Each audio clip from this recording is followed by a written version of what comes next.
पिछले दिनों Britain Manchester medical research institute ने इस विषय पर शोध कार्य हाथ में लिया कि आहार का मनुष्य और प्राणियों के स्वभाव, गुण तथा प्रकृति पर क्या प्रभाव पड़ता है। इसके लिए कई परीक्षण किए गए हैं। उनमें से एक इस प्रकार था। चूहा स्वभावतः शांत प्रकृति का होता है, किसी से लड़ता झगड़ता या आक्रमण नहीं करता। प्रयोगशाला में पाले गए चूहों में से एक को निकाला गया और उसे सामान्य आहार न देकर मिर्च, मसाले तथा मांस और नशीली चीजों से बना आहार दिया गया। यह आहार लेने से पूर्व तक चूहा बेहद शांत था, पर उसके कुछ ही घंटे बाद वह उद्दंड और आक्रामक बन गया। उसे वापस पिंजरे में छोड़ा गया तो पिंजरे के दूसरे चूहों को उस अकेले ने इस बुरी तरह सताया कि कुछ चूहे लहूलुहान हो गए। इसके बाद उसी चूहे को दूसरी बार सरल, शुद्ध और सात्विक भोजन दिया गया। इस पर भी पिछला प्रभाव तो बाकी था, किंतु चूहा अपेक्षाकृत शांत था। कई बार साधारण खाना लेने के बाद चूहा अपनी वास्तविक स्थिति में आ पाया।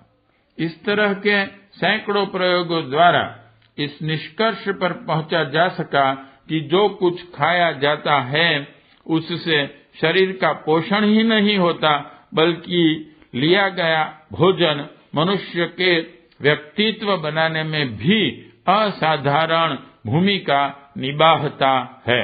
आत्मविज्ञान की दृष्टि से स्थूल शरीर और कारण शरीर के समान आहार के भी 3 प्रकार और 3 स्तर होते हैं, जिन्हें सत, रज और तम कहा जाता है।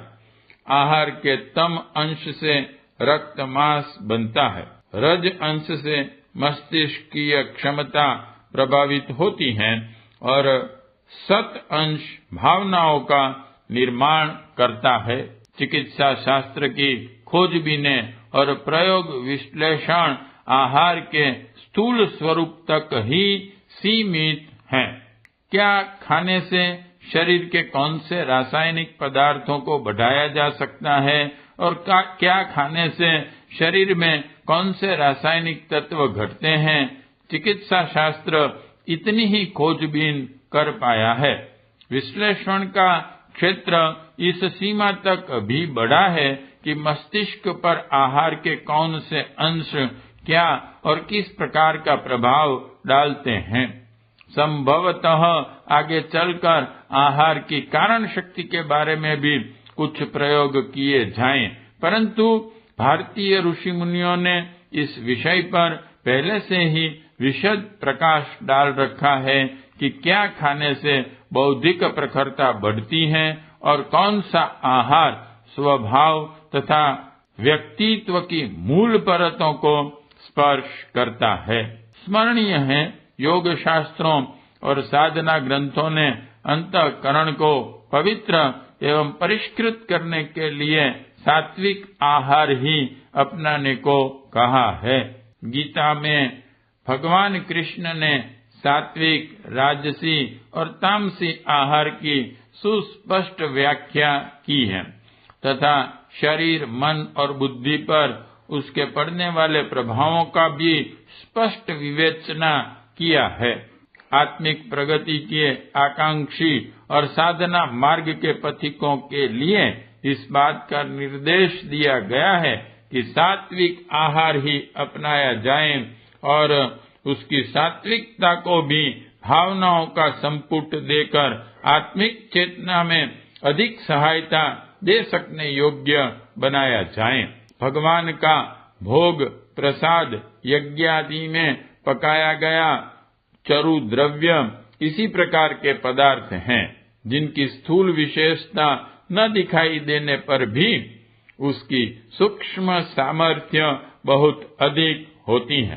प्रत्यक्ष रूप में यदि आहार का मस्तिष्क और स्वभाव पर क्या प्रभाव पड़ता है यह देखना हो तो नशों के रूप में देखा जा सकता है। हल्का या तेज नशा मस्तिष्क पर अपना कैसा प्रभाव छोड़ता है यह सुस्पष्ट है। सामान्य स्वस्थ मनोदशा में लोग बहुत कम अपराध कर्म करते हैं, जबकि शराब पीकर या अन्य तेज मादक द्रव्यों का सेवन कर ज्यादातर अपराध होते हैं। प्रायः सभी अपराधी शराब, चरस, गांजा जैसे मादक द्रव्यों के आदी होते हैं। शरीर विज्ञानियों के अनुसार हल्के से हल्के मादक द्रव्यों का सेवन भी शरीर पर विषाक्त प्रभाव छोड़ते हैं। मस्तिष्क को कुंठित कर देने वाले नशे जिस प्रकार अपना हानिकारक प्रभाव दिखाते हैं, उसी प्रकार ऐसे रसायन भी ढूंढ निकाले जा रहे हैं। उसी प्रकार के अविकसित अंगों में पुनर्जीवन भर सकते हैं। नशेबाजी के ठीक विपरीत प्रकार की यह रचनात्मक दिशा हुई। पश्चिमी देशों में इस विषय को लेकर काफी खोजबीन हो रही है। अमेरिका के वाल्टीमीटर शहर के एक स्कूल में 52 विद्यार्थियों को स्मार्टी पिल्स नामक दवा 1 महीने तक खिलाकर देखा गया। 1 महीने के बाद उनके मस्तिष्क की परीक्षा की गई तो पाया गया कि इस थोड़ी सी अवधि में उन छात्रों की मस्तिष्कीय क्षमता पहले से अधिक बढ़ गई थी। मिशिगन विश्वविद्यालय के जीवशास्त्री ने मस्तिष्क पर आहार का प्रभाव जांचने के लिए मनुष्येतर प्राणियों पर भी प्रयोग किए हैं। उक्त जीवशास्त्री डॉक्टर बर्नार्ड एग्रानॉफ ने अपने प्रयोग के दौरान मछलियों की खुराक में फेरबदल उन्हें चतुर और भुलक्कड़ बनाने के सफल प्रयोग किए। डॉक्टर बर्नार्ड के अनुसार आहार में प्यूरोमाइरिन नामक प्रोटीन मात्रा के घटने बढ़ने से मस्तिष्क की क्षमता भी घटती बढ़ती है। 10 वर्षों तक लगातार प्रयोग और परीक्षण करने के बाद कैलिफोर्निया यूनिवर्सिटी के मनोविज्ञानी रिचर्ड थापसन इस निष्कर्ष पर पहुंचे कि बुद्धि दैवी वरदान नहीं है, उसे मानवीय प्रयत्नों से घटाया बढ़ाया जा सकता है। इस प्रयोग श्रृंखला में उन्होंने कुत्तों, बिल्लियों, चूहों और बंदरों को भी शामिल किया और प्रतिपादित किया कि अन्य शारीरिक परिवर्तनों के समान ही आहार द्वारा मस्तिष्कीय क्षमता में भी हर स्तर का परिवर्तन कर सकना संभव है। मिशिगन विश्वविद्यालय के ही प्रोफेसर जेम्स मैकानेल ने तो अपने प्रयोगों द्वारा यह भी सिद्ध कर दिया कि आहार में हेर फेर करके स्मरण शक्ति और संवेदनशीलता को भी कम ज्यादा घटाया बढ़ाया जा सकता है। इतना ही नहीं, 2 व्यक्तियों में स्मृति और अनुभवों का परिवर्तन भी किया जा सकता है। ठीक उसी प्रकार जैसे कि एक व्यक्ति का रक्त दूसरे व्यक्ति के शरीर में प्रवेश कराया जा सकता है और टूटे फूटे अवयवों को बदलकर उनके स्थान पर नए अंग का प्रत्यारोपण किया जा सकता है। कहा जा चुका है कि चिकित्सा विज्ञान का ढांचा शरीर पर पड़ने वाले खाद्य पदार्थों के प्रभाव की जानकारी के आधार पर भले ही वह औषधियों के रूप में क्यों नहीं खड़ा किया गया है। वर्तमान में जारी प्रयोगों के आधार पर यह निश्चित रूप से कहा जा सकता है कि अगले दिनों बुद्धि की मंदता, अकुशलता और मानसिक विकृतियों का उपशमन भी खाद्य पदार्थों की सूक्ष्म शक्ति के आधार पर सफलतापूर्वक किया जाने लगेगा। संभव है अगले दिनों इस प्रकार की औषधियां बाजार में आने लगें जिनका सेवन कर मनुष्य अपनी स्मरण शक्ति, बुद्धि कौशल, सूझबूझ को बढ़ा सके। मस्तिष्कीय क्षेत्र में यह सफलता आहार की सूक्ष्म शक्ति के आधार पर ही संभव हो सकेगी। इस प्रयोजन के लिए पदार्थों की सूक्ष्म शक्ति के विषय में अनेक प्रयोग और अन्वेषण कार्य चल रहे हैं। यह सूक्ष्म शक्ति शरीर का पोषण करने वाली स्थूल शक्ति से भिन्न स्तर की है। इस आधार पर यह भी कहा जा सकता है कि जो खाद्य पदार्थ शरीर के लिए उपयोगी हों, वे मस्तिष्क के लिए भी उपयोगी हों, यह न तो आवश्यक है और न अनिवार्य ही। आहार की स्थूल और सूक्ष्म शक्ति जो शरीर और मस्तिष्क को प्रभावित करती है, कारण शक्ति उससे भिन्न स्तर की है। कहना न होगा कि भावना क्षेत्र शरीर और मस्तिष्क से भिन्न और बढ़कर है। इसी के आधार पर गुण, कर्म, स्वभाव को दिशा मिलती है और उससे समूचे व्यक्तित्व का निर्माण होता है। जो व्यक्ति शरीर से बलवान है और आवश्यक नहीं कि वह मस्तिष्क से भी बुद्धिमान हो, उसी प्रकार बुद्धिमान व्यक्ति भावना स्तर पर उच्च स्थिति संपन्न हो, यह आवश्यक नहीं है। शरीर से बलवान और मस्तिष्क से बुद्धिमान होने पर भी कोई व्यक्ति भावना स्तर पर गया गुजरा हो सकता है और निकृष्ट कोटि का दुष्ट जीवन जी रहा हो सकता है। ऐसे व्यक्ति अपने दोष दुर्गुणों के कारण पग पग पर ठोकरें खाते हैं और प्रतिभा संपन्न होते हुए भी असफल जीवन जीकर रोते कलपते रहते हैं।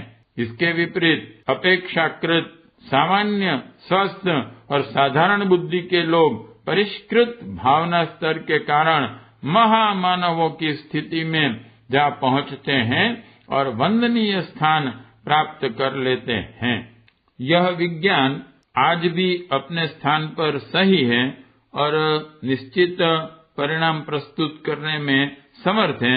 यह बात अलग है कि वह विज्ञान लुप्त हो गया है, पर उपलब्ध प्रमाणों के आधार पर यह तो पता चलता है कि इस शक्ति के विकास में खाद्य पदार्थ की कारण शक्ति का भी सफलतापूर्वक उपयोग किया जाता था। पिप्पलाद ऋषि ने इसके लिए पीपल के फल खाकर निर्वाह किया था और इसी कारण पिप्पलाद ऋषि कहलाए। औदुंबर ऋषि का नाम भी इसी आधार पर पड़ा है कि वे औदुंब फल यानी कि गूलर का फल खाकर ही अपनी जीवन यात्रा चलाते थे। केवल मूंग ही खाकर निर्वाह करने के कारण मौदगल ऋषि का नाम मौदगल पड़ा। यह खाद्य पदार्थ भी विशिष्ट उपचारों से अभिमंत्रित किए जाते थे ताकि उनकी कारण शक्ति विशिष्ट रूप से उभरकर आ सके। यज्ञ विज्ञान के अनुसार विशिष्ट अग्निहोत्र में विभिन्न प्रयोगों द्वारा हवन सामग्री को परिष्कृत और अन्न को संस्कारित इसलिए किया जाता है कि उनकी कारण शक्ति का उपयोग किया जा सके। आत्मिक प्रगति के लिए की जाने वाली सभी साधनाओं में आहार की कारण शक्ति को विकसित करके उसके उपयोग का विधान है। इस संबंध में उपेक्षा बरती जाने से आत्मबल संवर्धन के लिए किए जा रहे साधनात्मक प्रयोगों में यत्किंचित ही सफलता मिलती है, जबकि आत्मबल का अभिवर्धन ही मनुष्य की सबसे बड़ी सफलता है और वही सबसे मूल्यवान संपदा भी। यदि यह पूंजी अभिष्ट मात्रा में विद्यमान हो तो मनुष्य लौकिक दृष्टि से और आत्मिक दृष्टि से सर्व प्रकार सफल हो सकता है। उसमें इतनी शक्ति आ जाती है कि वह अपना आत्मिक उत्कर्ष करने के साथ साथ सिद्ध पुरुषों की तरह अपनी नाव में बिठाकर असंख्यों को पार कर सकता है। इस संदर्भ में आहार शुद्धि की सतोगुणी कारण शक्ति की उपयोगिता संदिग्ध ही नहीं, उपयोग अनिवार्य भी है। मनुस्मृति में साधकों के लिए भक्ष्य अभक्ष्य आहार की लंबी सूची बताई गई है और कहा गया है कि आत्मिक प्रगति के इच्छुकों को अभक्ष्य आहार अनजाने में भी नहीं करना चाहिए। अनजाने में हुए अभक्ष्य भक्षण का प्रायश्चित विधान करते हुए कहा गया है, अनजाने में उपरोक्त अभक्ष्य भोजन कर लेने पर कृच्छ, शांतपन अथवा चांद्रायण व्रत करना चाहिए। मनुस्मृति 5/20। उच्च स्तरीय साधना विधान में आहार विहार के ये कड़े नियम इसलिए बनाए गए थे कि साधक आत्मिक प्रगति के पथ पर निर्बाध गति से बढ़ता हुआ रह सके। खेद है कि प्राचीन काल के तत्वदर्शियों द्वारा जो प्रयोग किए गए थे वे अब प्रायः लुप्त ही हो गए हैं। मात्र उनकी छाया छूट-फूट कर्म कांडों के रूप में खंडहरों की तरह जहां तहां अपनी कुरूप और विद्रूप स्थिति में पड़ी दिखाई देती हैं। भवन का प्रयोजन खंडहरों से पूरा नहीं हो सकता और न ही योग साधना का उद्देश्य प्रचलित एकांगी कर्म कांडों से पूरा हो सकता है। यही कारण है कि मात्र शरीर श्रम और वस्तु समुच्चय के आधार पर योग के नाम की जो लकीर भर पीटी जाती रही है, उसके उत्साहवर्धक सत्परिणाम सामने नहीं आ रहे हैं। उसके लिए तो पदार्थ की अल्पाहार की कारण शक्ति को भी समझना और उपयोग में लाना पड़ेगा। वाङ्मय 13 गायत्री की पंचकोशी साधना एवं उपलब्धियां। लेखक पंडित श्री राम शर्मा आचार्य जी। अगर आपको हमारी यह वीडियो पसंद आई हो तो इसको लाइक करें, कमेंट और शेयर जरूर करें। साथ ही हमारे YouTube चैनल ऋषि चिंतन को सब्सक्राइब कर बेल आइकन भी दबाएं ताकि आपको आने वाले वीडियोस की नोटिफिकेशंस मिलती रहें। धन्यवाद।